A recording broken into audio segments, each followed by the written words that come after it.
Welcome, Alessandra Autieri. I'm so happy that we've connected here. We met a few months ago at your clinic's opening. They had an opening event. It was very informative, and that's how we landed here.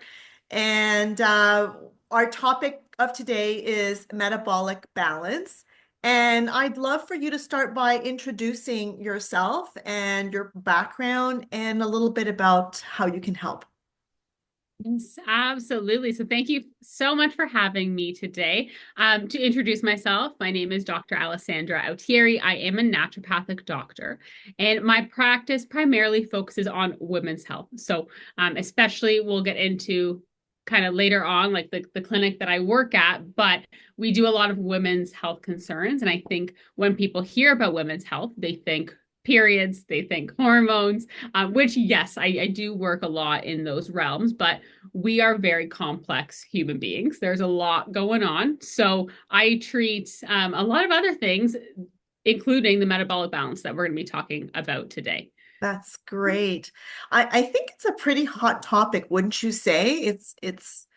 Yeah, It's absolutely. I found that a lot of people, there was a shift where everyone was kind of thinking, hormones, estrogen, progesterone, like that was the hot topic. And now I'm seeing this big shift in my patients coming in and also, social media monitoring those trends. It's all blood sugar and insulin and that kind of stuff. So it's really cool to see people being so educated and taking control of their own health. That's fantastic news. So what would you say are the most common causes behind a metabolic balance disruption? Yeah, yeah.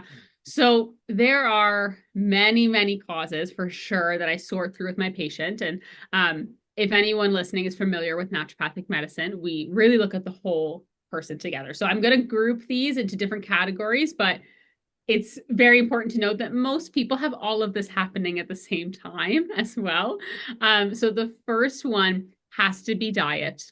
Diet is the hardest for a lot of people to face and change. We can be very set in our habits, but unfortunately, a diet that is higher or leaning towards more refined carbohydrates, more of those added sugars, those processed foods, that in combination with some basic food hygiene items. So let's say people are snacking often or eating at really inconsistent times, that is a recipe for insulin resistance and that blood sugar and insulin dysfunction for sure. So that's a Mhm. big piece, the diet. And then we can kind of get into like stress and poor sleep. So those I put together because they're really linked. So chronic stress, I think, gets talked about with a lot of different conditions. We know that chronic stress is not good for our health, but it oftentimes gets passed over because everyone has stress. So everyone's like, well, what am I supposed to do if stress contributes to all these things, but I have really real stressful things in my life that I can't change? That's important to note too. And I always work with people to try to fit things into their lifestyle because unfortunately, I can't just take away their stress, but it is a really significant factor. And when we look at things like cortisol, and that being kind of chronically elevated in patients, and what that does when it is chronically elevated over time, and then it kind of starts to fall, there's all of these intricacies with stress and the blood sugar piece. And it can really influence our blood sugar in some pretty crazy ways. So it might be the reason why people are reaching for multiple coffees a day or that mid-afternoon slump. Like a lot of that is actually related to blood sugar and insulin, but the stress piece could be making that worse. So there's that. The poor sleep. Absolutely. Sleep would definitely tie into that stress. And really, an example of this is even one night of poor sleep or lacking sleep can cause us to be more insulin resistant the next day. And that usually leads to craving more higher carb foods, more Interesting. processed foods, and then that leads into more dysfunction. So we get stuck in this loop of dysfunction that I talk to Right. That's what it my sounds like, a loop.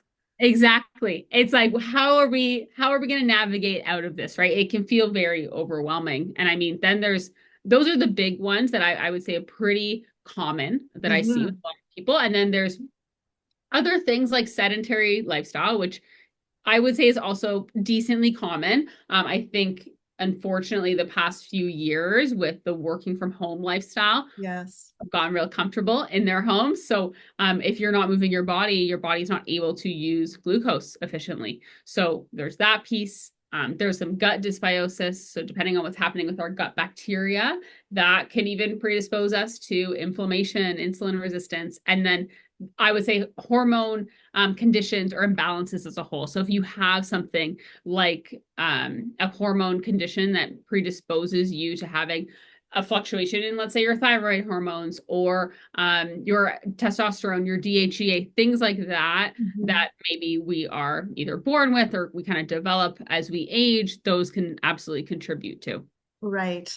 Yeah. So what other perhaps underlying conditions or genetic conditions may contribute to this metabolic?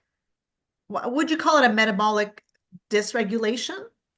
Yeah, yeah, honestly, I use all of those words interchangeably. So Okay. like dysregulation, dysfunction, the balance, like all of that stuff. At the end Mhm. of the day, it's like we have some good relationship with our glucose and our insulin, or it's not so good. So Right. either one works. Yeah. Yeah. Well, I'm amazed because as we shared earlier with my waving menopausal symptoms, I had like 6 months of really poor sleep and just did my blood work, and thank goodness everything is still okay. It is, but it is a very difficult thing to spin out of.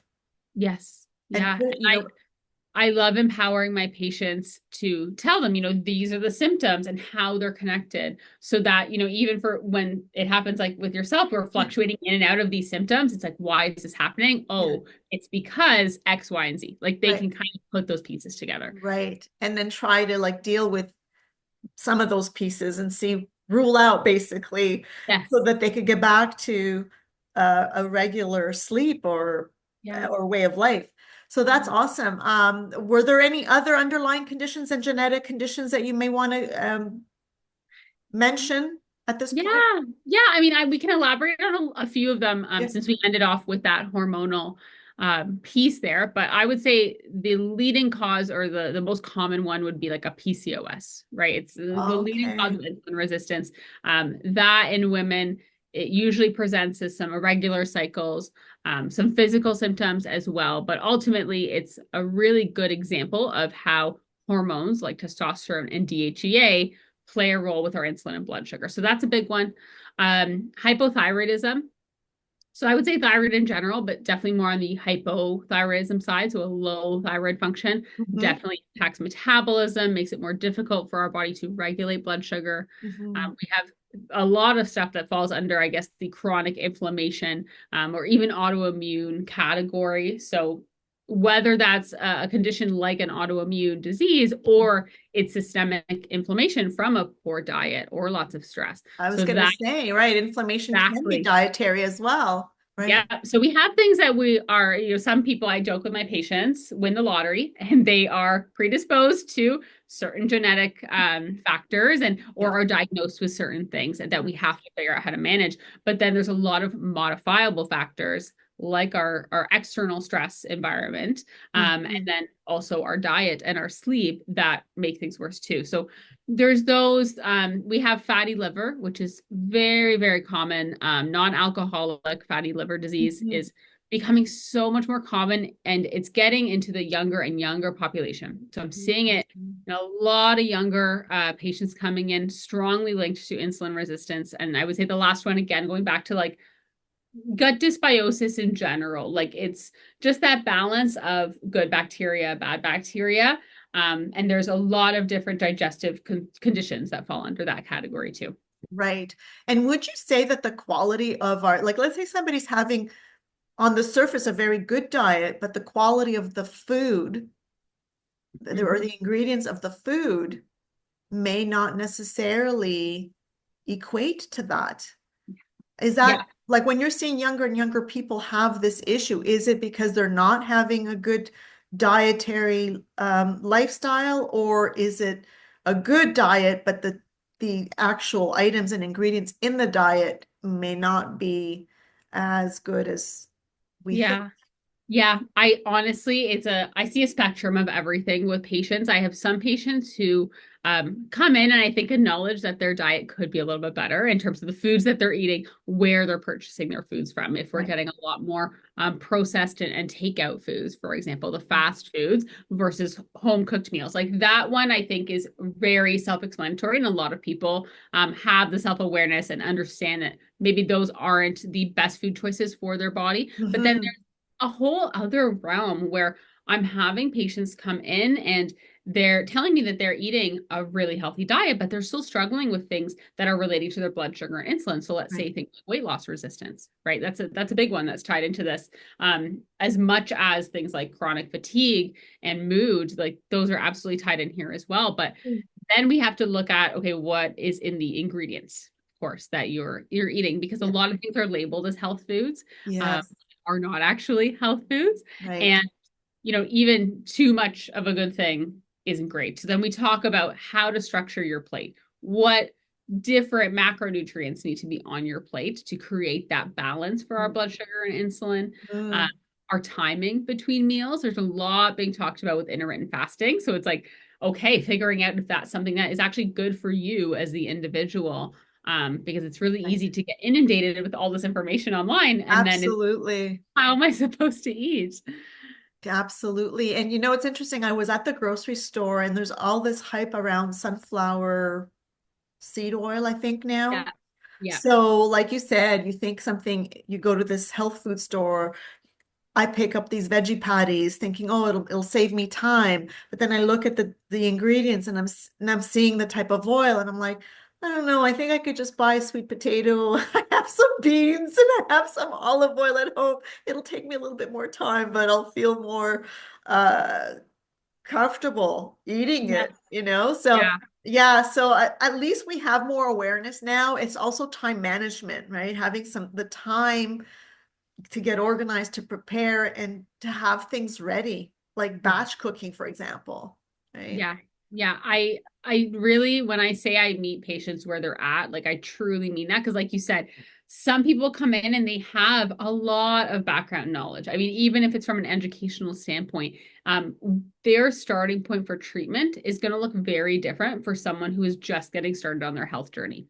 So it can be very overwhelming. And I always acknowledge that with my patients, that it's like, where are we starting from? Yeah. And what is your end goal? Like, Yes. how can we make those small changes? And how can I give you education along the way? Because me just telling you, eat this list of foods is going to just create more fear mongering. Like, I Right. want to Yeah.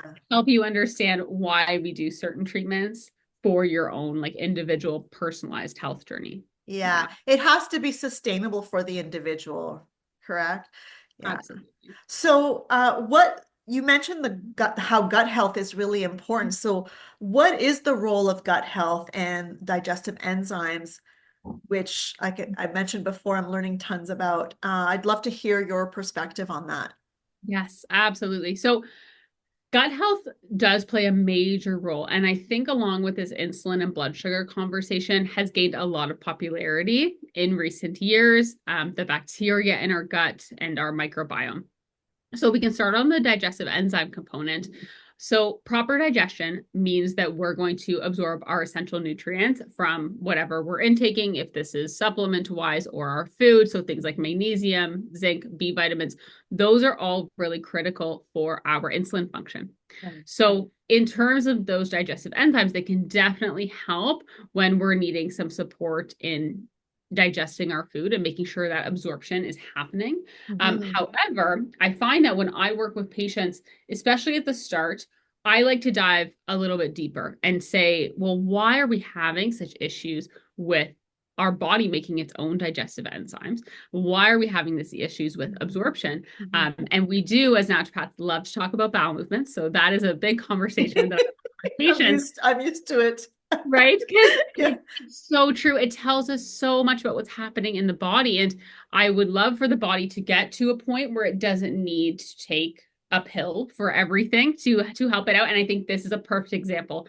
Is I definitely use the digestive enzymes in practice, but it's also the layer of, okay, now while we're using these things, how are we figuring out what's causing this dysfunction in the first place? So a good example I like to use with this bacteria is we have our good bacteria, and then we have more harmful bacteria or commensal bacteria.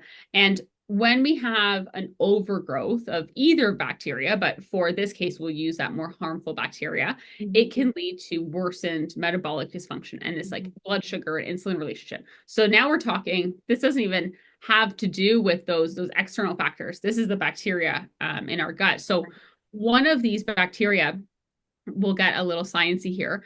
They That's okay. produce something called LPS. So the long form of that is lipopolysaccharide. Okay. Okay. So we'll use LPS. So LPS on their own aren't bad, but when there's a lot of them, they get into our bloodstream and they cause a condition or something called metabolic endotoxemia. So again, it's another umbrella term Mhm. that has a lot of different conditions underneath it. But Mhm. at the end of the day, it means that this overgrowth is Mhm. causing things like worsened inflammation. It's causing worsened insulin resistance and can even cause increased fat storage. So now Mhm. we're seeing bacteria causing us to again go back to that like weight loss resistance piece or that increased fat storage. It's not necessarily about what you're eating. It's now we're looking at, what are these bacteria causing. So I talk about this a lot with my female patients as well, and that's why it's so important to look at the whole picture. Mhm. It's not just fatigue, it's not just stress, it's not just bloating. Like there's so many factors that come into play. Right. And I think with the aging, I believe, like based on what my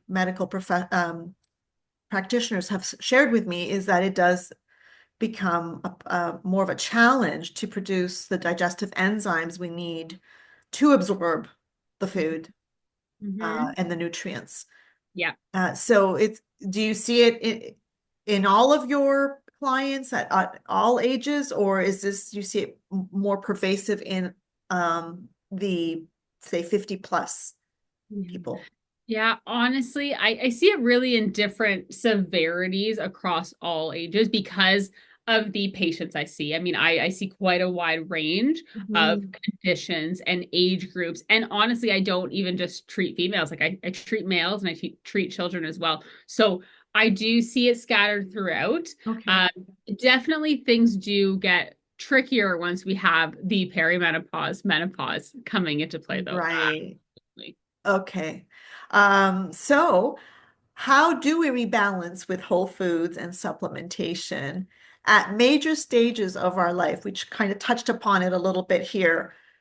Yes, absolutely. So supplementation obviously is very unique, very specific to the individual. I don't have one script that I write for everyone who comes in, and then definitely not everyone who's like in their 20s or in their 30s. Everything is really tailored to someone's health history and medical history and then what's happening at the moment. But if I had to generalize, I would say that 20s and 30s time, when I'm working with patients, I really like to focus on those foundations. So, focusing on working with the blood sugar insulin relationship through balancing our plate, looking at foods like protein and fats and fiber, making sure that we're having that consistently at each of our meals, because these are the foundations that will hopefully last us through the rest of our life and truly are so important when it comes to prevention of further disease and Yes. chronic conditions. So, there's that piece. And then also bringing back in the physical activity, finding a physical activity routine that works for you. So whether that's walking and we do a little bit of yoga a couple times a week or strength training, some people like to do more intensive cardio a few times a week, whatever that looks like, it's really helpful to explore those options. I find in those 20s and 30s, and seeing what's going to work at that time.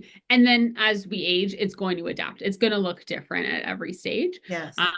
but then kind of going into 40s and 50s, that's usually my perimenopause and my lovely menopausal patients that once those changing of the estrogen and the progesterone and those hormones come into play, it does create additional obstacles. It does have additional barriers for patients. So then we're focusing treatment more on supporting those hormones. So whether it's perimenopause and we're going through these fluctuations of estrogen and progesterone, or we're fully in menopause and we are getting low of both of those hormones, it's meeting the patient where they're at and really tailoring that menopausal, more hormone plan to this while still thinking about the insulin, while still thinking about the blood sugar. Because a good fact that I tell all my patients is one of the leading causes of hot flashes is actually insulin. So we have the hot flashes there with my perimenopause and menopause patients, but it can also be related to our metabolic Interesting. function. That's So interesting. yeah, there's that piece. And like overall, as you age, like you mentioned, your metabolism and digestion naturally slows. So throughout this process, you want to focus on things like fiber and mitochondria support, still that diet piece, muscle training, resistance training, all of that stuff Mm-hmm. is this essentially what I covered today is what's going to create that foundation of health, that foundation of success that we want for everyone. Right. That's so interesting. And do you do tests to evaluate and customize your approach with each individual? How does that work? Yes. So I talk to patients a lot about testing, and I have access to a whole gamut of tests. I really can do the world's your oyster. And I find that some patients come in and they say, I want to do everything. And I'm like, well, that's a lot of tests. We can't do everything. Yeah. But I always start with a pretty general blood work. Like I Yeah. want to see what's going on, everything that you would get from your typical physical. I usually add on a couple of extra things to fill in the blanks, but even with that, and since we're talking about this insulin and blood sugar, a common test I'll look at is an insulin glucose challenge. So that tells us more about the relationship of what's happening, not just when we're fasted, but when we eat a meal and what's happening in our body with our insulin and blood sugar over X amount of time. So Mm-hmm. that's a common blood test that I'll do. It's really easy Hmm. with patients. And then, if we get some improvements, but maybe there's a couple symptoms that aren't budging, some stubborn things that are hanging around. I have some additional tests that we can reach for that are more functional testing. But I would say overall, I think all my patients can attest to like just a real good general physical. And I walk patients through that quite extensively. So it's a really thorough blood work review that we're getting in the first couple of visits, and it gives us a lot of answers. That's great. That's fantastic. So, how can people reach you and uh, what's your handle if you want to share that? Feel free to just share how they can reach you. And of course, if anyone wants to be introduced to Dr. Alessandra Autieri, I'd be happy to do that via LinkedIn or any other platform. Yeah, Yeah. absolutely. I welcome that. Absolutely. So I do work at Advanced Women's Health. That's where I see patients. We are a clinic in Mississauga, specifically in Port Credit, but I do see patients virtually everywhere in Ontario. So you have to be living in Ontario for me to be able to treat you, but you don't have to live in Mississauga. We can do virtual care. And then I often share some educational content either through our clinic website on blog posts or my own personal social media. So you're welcome to reach out to me on Instagram. My handle is at doctor, so the Dr. Alessandra Autieri. It's also in my name here on the Zoom for those who are having a hard time spelling out my last name. I know it's not the easiest. So there's that piece. And then I will say I offer free 15-minute chats with patients or prospective patients who are thinking that this could be a good fit for them, but aren't sure. So we do these meet and greets basically for me to also assess, is this the right doctor-patient relationship fit? Can I help you with your goals? And then we can go from there if we both think it's a good fit. That's great. That's fantastic. Mhm.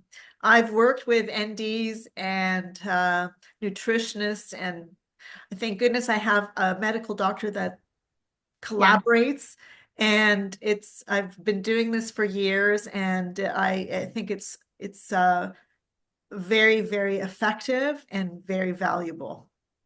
I love that. I love to hear that. That's amazing. Yeah. So again, I want to thank you for being on here and sharing such valuable information. It's a great start, and the start is always the hardest part. So once people are aware and they're ready to take that first step, that's what matters. After that, I think it gets easier. The first step is always the hardest. Yeah, you're absolutely right. It's always the hardest to start, and then it creates new habits. So That's it does become correct. easier. Yeah, that's great. Well, lovely chatting with you. And well, you and I will be in touch again soon. Yes. All right. Amazing. Bye.